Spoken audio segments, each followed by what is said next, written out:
It's a place forever immortalized by images of torture, known by its abbreviation Gitmo. America's notorious detention facility in Guantanamo Bay, Cuba, has been the source of world condemnation, where abuse, lack of legal recourse, and indefinite detention is the norm.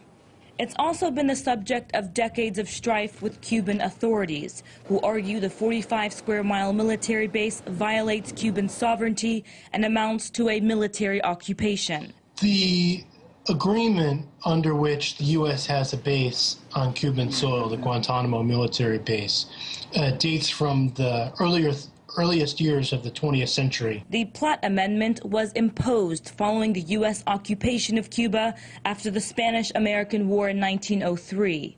It was extracted from the then Cuban government under threat, under duress. And in clear contravention of international laws like the Vienna Convention. The U.S. government threatened to continue its occupation of Cuba unless Cuban authorities agreed to lease the land for America's military base indefinitely, or for as long as it paid the Cubans its yearly rent.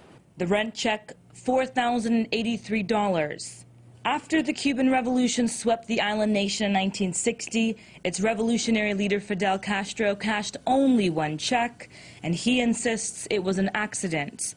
No checks have been cashed since in protest. No such treaty would ever be signed today. No such treaty signed today would ever be internationally recognized today. The United States will hunt down and punish those responsible.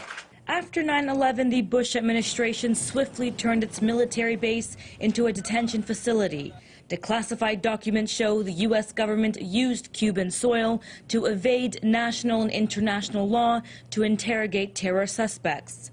A strategy journalist Pepe Escobar argues is convenient. You can ship them to Cuba, never bring them to the U.S. mainland, and they are going to live there forever in a state of legal limbo. Most of the remaining 173 prisoners at Guantanamo Bay have been detained there since the facility opened 9 years ago, awaiting a trial. Good afternoon.